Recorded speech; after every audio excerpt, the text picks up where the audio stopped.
Je vous jure que j'essaie d'être un peu plus positif dans mes actualités de la semaine, mais vu ce qui sort chaque semaine, ce n'est juste pas possible. Salut à tous, ici Reg, bienvenue dans les actualités cinéma séries de la semaine. C'était une semaine assez chargée, je vais essayer de faire compact. Comme d'habitude, l'objectif c'est pas de vous faire un listing de l'actualité, mais de vous donner mon avis pour qu'on puisse en débattre dans les commentaires. Et vous avez la liste des actualités dans la description et dans le commentaire épinglé. Et cette semaine, croyez-moi, il y a des choses à dire. Mais avant, j'aimerais remercier le partenaire officiel de cette vidéo, CyberGhostVPN et ses 38 millions d'utilisateurs et presque 5 sur 5 sur Trustpilot. Vous les connaissez sûrement, mais CyberGhostVPN vous permet d'avoir une bibliothèque streaming bien plus intéressante. On le sait, on a l'une des pires au monde. Plein de films trop cool comme Across the Spider-Verse sont déjà disponibles sur les Netflix de tous les pays du monde, comme la Belgique, la Suisse, le Canada. Je cite ces pays car ils ont la VOSTFR et même la VF, mais il y a plein d'autres films aussi. Indiana Jones 5, si vous l'avez raté en salle comme quasiment tout le monde, et une pépite d'horreur que j'ai beaucoup aimé cette année comme Talk to Me. Vous pourrez même découvrir plein de compétitions sportives comme des courses automobiles en direct gratuitement. Et si vous êtes un gros consommateur de YouTube, vous prenez YouTube Premium d'un pays qui l'a beaucoup moins cher comme l'Inde, l'Argentine ou un pays de l'Union Européenne et vous avez accès à Premium qui change vraiment la vie. Vous serez un plan de sécurité avec un VPN, que ce soit le Wi-Fi de l'université, de la bibliothèque ou de l'hôtel. Vous pouvez partager un compte avec 7 personnes au total, c'est disponible sur tous vos appareils préférés. C'est super simple d'utilisation, en quelques clics c'est fait. Vous pouvez essayer par vous-même car vous êtes satisfait ou remboursé sous 45 jours et vous avez une assistance technique en français 24h7. Utilisez le lien dans la description, dans le commentaire épinglé afin de vous abonner à CyberGhostVPN et bénéficier de 83% d'adduction plus 4 mois gratuits. Foncez sur l'offre. Première actualité assez intéressante, c'est que le film It Follows va avoir le droit à une suite qui s'appelle They Follow. It Follows, c'est un film que moi j'aime beaucoup. Je pense que c'est un des films d'horreur préférés de beaucoup de personnes. Le casting sera de retour, le réalisateur sera de retour aussi. Et l'idée juste du titre,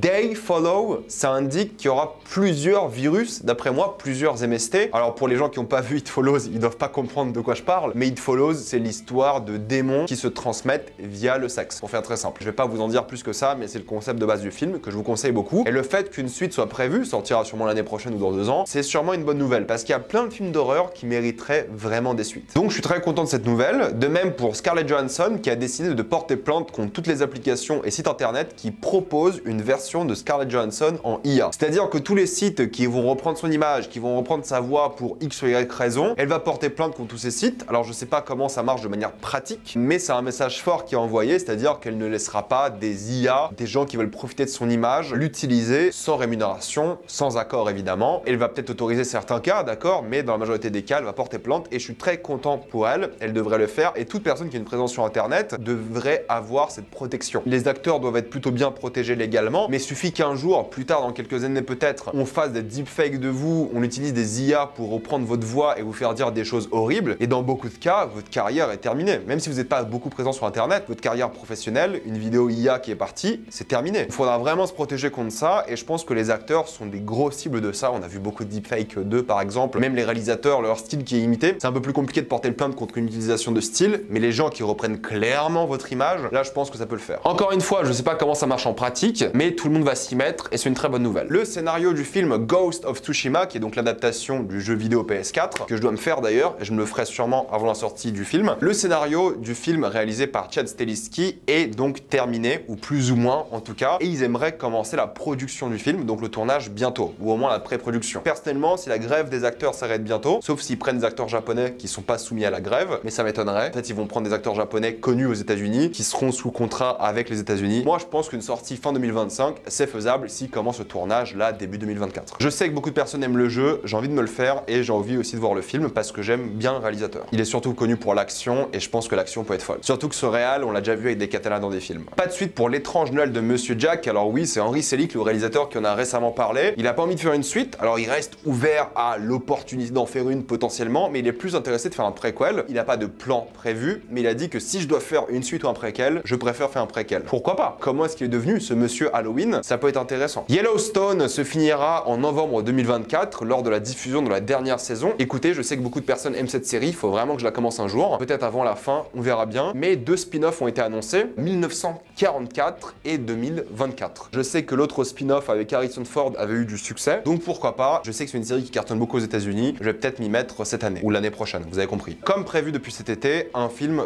Barbenheimer va se faire. Évidemment, ça fait partie de ces films qui veulent surfer sur une vague, mais moi je pense vraiment que certains films devraient rester des blagues ou alors des images IA comme je vous ai montré ici. Pourquoi pas un film Barbenheimer fait par une IA pour le coup? Je pense que ça me dérangerait pas. L'histoire, c'est donc le docteur Barbenheimer qui décide de de faire une bombe atomique alors qu'elle habite à Doltopia, enfin le village ou la ville des poupées. Elle fait une bombe atomique afin de détruire l'humanité. On a compris la blague, on n'a pas besoin d'un film pour ça. Le film sortira en été 2024. Budget d'1 million, non merci. Ça n'intéresse personne. Ça sortira en VOD, c'est sûr. Five Nights at Freddy's cartonne au box-office. Le film a déjà dépassé les 200 millions au box-office international. Hyper impressionnant en sachant que le film est disponible en ligne partout, que le film n'est pas sorti dans beaucoup de pays, dont la France, et que le budget du film est estimé à 25 millions maximum. Énorme succès, énorme carton. Une trilogie va se faire, c'est quasiment sûr. Même si le film a connu une énorme baisse suite à un très mauvais bouche à oreille aux États-Unis, 76% de baisse d'un week-end à un autre, ce qui est très mauvais, le film cartonne quand même. Et je crois qu'on n'a pas eu de chiffres concernant la plateforme de streaming Peacock aux États-Unis qui diffuse le film, mais le film est un véritable carton. Je sais pas s'il a défié toute attente, mais en tout cas, c'est un succès colossal. Vu le budget, c'est dingue ce qu'ils ont réussi à accomplir. The Boys saison 4 se passe quelques jours après les événements du dernier épisode de Gen V, que je vais pas spoiler ici. Qu'est-ce que j'en pense? Eh bien, j'en ai déjà parlé dans ma vidéo Gen V critique. Je pense vraiment que c'est une mauvaise idée d'alterner The Boys et Gen V, parce que vu comment c'est fini la série, je vois pas comment et pourquoi ils feraient deux séries différentes. Pour moi, là, Gen V, c'était juste une introduction de nouveaux personnages qui allaient rejoindre The Boys, mais non, ils vont faire Gen V, The Boys, Gen V. Donc la fin de Gen V va teaser la prochaine saison de The Boys, la fin de The Boys va teaser la prochaine saison de Gen V, et ils vont faire ça en boucle. Je suis pas fan de ce concept, on va voir comment il applique. On va parler de bande-annonce, mais j'aimerais juste vous dire que pour ceux qui me suivent sur TikTok, je fais des trailers réactions sur TikTok. Pourquoi est-ce que je les fais là-bas et pas sur YouTube? C'est que c'est beaucoup plus simple de le faire sur TikTok, de regarder ensemble, d'en parler ensuite à chaud, et je pense que j'en parlerai de plus en plus sur Twitch lorsque je me lancerai bientôt de nouveau dessus. Je passe plus de temps à en parler là-bas de manière plus cool que ici en vidéo actu. Là en vidéo actu, je vous donne souvent un avis rapide et général. Quelques bandes annonces intéressantes cette semaine, c'est une série que j'attends depuis un moment qui s'appelle Shogun. Shogun, c'est une série FX/Hulu qui sera donc diffusée chez nous sur Disney+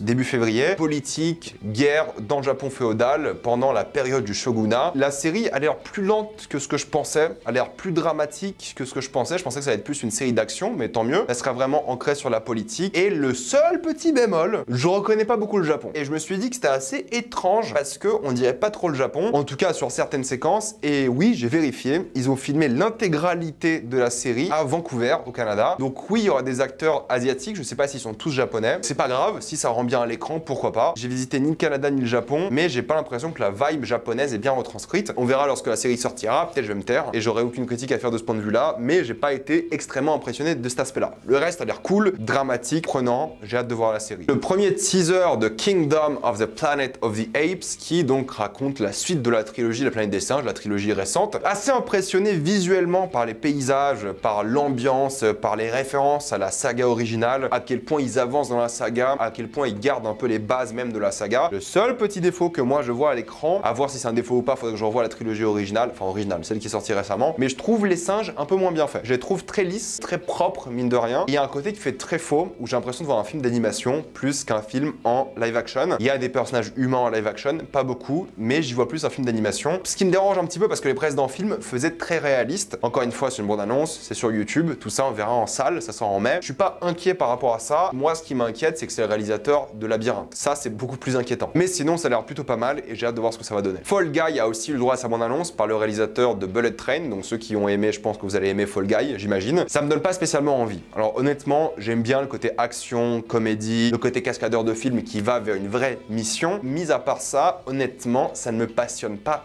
des masses. La bande-annonce est extrêmement longue, 3 minutes et quelques, t'as l'impression d'avoir vu tout le film. Donc honnêtement, je ne conseille pas le visionnage de la bande-annonce. Le film sort en février en salle, ça a l'air plutôt sympathique, mais ça me donne pas énormément envie. Ça peut être rigolo, mais j'ai un peu peur d'être déçu honnêtement. J'ai l'impression qu'ils en font un peu trop, ce qui risque de casser un peu le truc. On verra bien encore une fois, mais je suis un peu pessimiste pour ce film. Echo, la prochaine série Marvel, a eu le droit à sa bande-annonce. Plusieurs choses intéressantes concernant la série. Visuellement, ça a l'air plutôt pas mal. Il y a une ambiance un peu gangster, mafia qui a l'air plutôt sympathique. Il y a pas mal de travail sur les couleurs aussi de la série. Ils vont vers une tonalité Marvel Netflix comme à l'époque. Showrunner qui a travaillé sur Better Call Saul. Première série pour adultes de Disney Marvel avec un rating TVMA.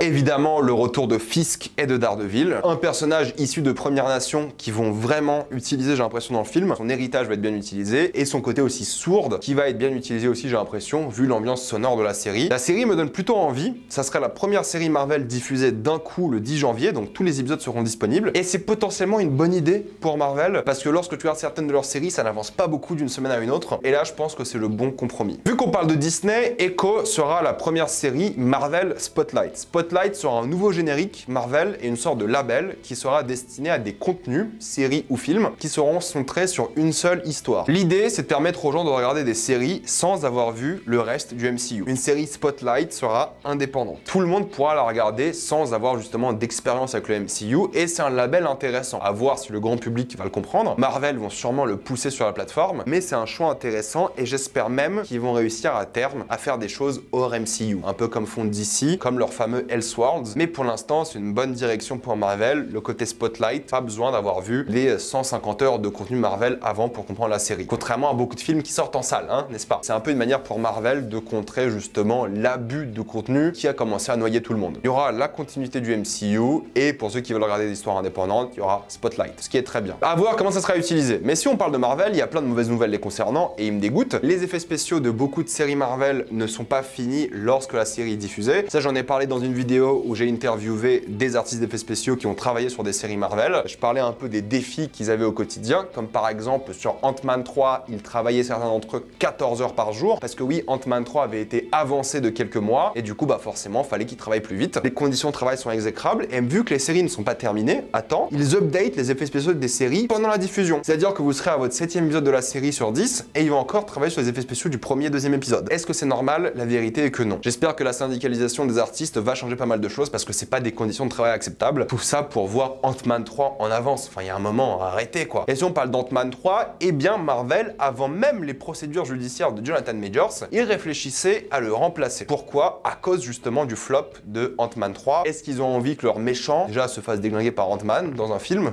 de une? Est-ce qu'ils ont envie que ce soit leur méchant pour la phase du multivers? Pour un film qui a flop pour les spectateurs, les critiques et au box-office, ils sont un peu inquiets et ils réfléchissent encore à remplacer Majors et avoir un autre méchant pour la phase du multivers. Écoutez, ça serait débile de remplacer Majors après tout le build-up qu'il y a eu pour l'instant. Oui, Ant-Man 3 était un échec pour son personnage et pour le MCU, mais il faut assumer et juste créer de nouvelles histoires bien meilleures avec le personnage et l'assumer jusqu'au bout. Surtout que Majors, en soi, il peut être remplacé l'acteur, mais si c'est le méchant qu'il faut remplacer, pour moi, c'est un peu trop tard. Aveu d'échec aussi de Marvel, c'est qu'ils réfléchissent à faire revenir les Avengers originaux. Oui, les faire revenir à la vie pour certains d'entre eux. Pour moi, s'ils font ça, c'est un énorme aveu d'échec. Ok, des versions multivers de ces personnages, pourquoi pas, mais refaire revenir les acteurs originaux, énorme aveu d'échec. Surtout quoi, même pas 5 ans après avoir fini cette intrigue. Non, pour moi, s'ils font revenir ces personnages-là, énorme échec, énorme flop de leur part. Multivers, ok, mais non, pas faire revenir ces personnages-là. C'est terminé. Il faut laisser mourir certaines choses. Vraiment. Sinon, ça dédramatise absolument tout. Et si vous voulez rigoler, le film Blade devait sortir ce mois-ci, la semaine dernière pour être précis, si je dis pas de bêtises, mais ils ont viré réalisateur, scénariste, ils ont tout recommencé, ça j'en ai déjà parlé sur la chaîne, mais même Mahershala Ali, quand même, Mahershala Ali, 2 Oscars, un énorme nom du cinéma qui a accepté de faire Blade. Quand même, c'est pas anodin d'avoir un double Oscar qui joue Blade. Dites-vous que dans la première version du script, Blade n'était même pas le personnage principal ou secondaire ou même tertiaire. Blade était peu présent dans le film. Donc attendez, je vais répéter, vous avez Mahershala Ali, 2 Oscars, probablement l'un des meilleurs acteurs potentiels du MCU en termes de talent, en termes de récompenses, un énorme nom du cinéma indépendant, mais même du cinéma mainstream avec les films qu'il a fait, un homme qui a un succès colossal, qui a une notoriété de fou et qui est apprécié par tout le monde. Vous arrivez à l'embaucher pour Blade, un film extrêmement attendu, un film de blaxploitation qui pourrait vraiment cartonner, un peu horrifique, mature, pour lequel vous avez déjà créé un peu de build-up dans d'autres films, et vous lui donnez dans son propre film un rôle tertiaire ou pire, et Mahershala Ali voulait s'en aller, ce qui est logique. Et c'est pour ça qu'ils ont changé tout le scénario, ils ont changé de réalisateur, ils vont tout recommencer. Le film sortira pas avant 2 ans, c'est quasiment sûr aujourd'hui, mais rendez-vous compte des dingueries de Marvel quoi. Enfin, comment c'est possible? Ils me dégoûtent. Ils ont clairement l'habitude de gâcher de grands acteurs, mais alors là, en plus l'héritage culturel de Blade est super intéressant. C'est un enfer Marvel depuis un moment, je vous jure. Je vous parlais de Hulu et de FX tout à l'heure, et bien Disney confirme le rachat de Hulu. Ils possédaient déjà plus ou moins Hulu, mais là c'est bon, ça va se faire. Ils vont racheter l'intégralité de Hulu pour 8 milliards je crois. C'est Comcast qui possède l'autre moitié. Ils vont tout racheter et ça sera progressivement, à voir s'ils vont le faire ou pas, mais intégré à Disney Plus aux États-Unis. Ou alors peut-être ils vont garder 2 abonnements différents, mais je trouve ça un peu étrange vu que ça sera la même plateforme. Heureusement que nous on est en France et qu'on a Hulu et FX déjà intégrés à Disney. Le rachat était prévu depuis un moment, mais là il se fait intégralement. Et en plus de ça, sur Hulu sera donc diffusée une sorte de nouvelle série Prison Break avec aucun des personnages d'avant, mais dans le même univers. Prison Break, une série qui a commencé à flopper à partir de la 2e saison. Allez, disons 3e pour être sympa. Ils vont refaire une série Prison Break sans les personnages, dans le même univers, avec un concept qui s'est déjà essoufflé il y a 10 ans. Vous savez ce que je pense de Prison Break? C'est pas là que vous allez entendre des compliments concernant la série. Mauvaise idée, je pense que ça va flopper, ça va faire une saison et encore, et ça sera annulé. Netflix aussi me dégoûte. Pourquoi? Parce que dès 2024 à tous les gens qui ont pris l'abonnement avec publicité. Écoutez bien ce que je vais dire. Si vous binge-watchez 3 épisodes d'une traite, vous regardez 3 épisodes avec publicité, donc sur 3 heures de série, vous allez vous bouffer à peu près 15 minutes de pub, je crois, peut-être un peu plus, un peu moins. Après avoir bouffé 3 heures de série, 15 minutes de pub, si vous continuez sur un 4e épisode, cet épisode-là sera sans publicité. Merci Saint-Sauveur Netflix, merci beaucoup. Et le pire dans cette histoire, c'est que Netflix, à quel point ils sont visionnaires, ça va se faire partout, sur toutes les plateformes, et ça me dégoûte. Encore une fois, je le répète, pour moi, je ne conseille pas de trouver d'autres moyens de regarder vos contenus préférés, mais pour moi, regarder du contenu avec publicité, c'est vous gâcher le contenu. Je dis ça, je dis rien. Et là, c'est dystopique. C'est dystopique. Si on parle de dystopie, il y a aussi HBO qui fait pas souvent des bêtises, mais ils en font quand même. L'un des exécutifs de marketing de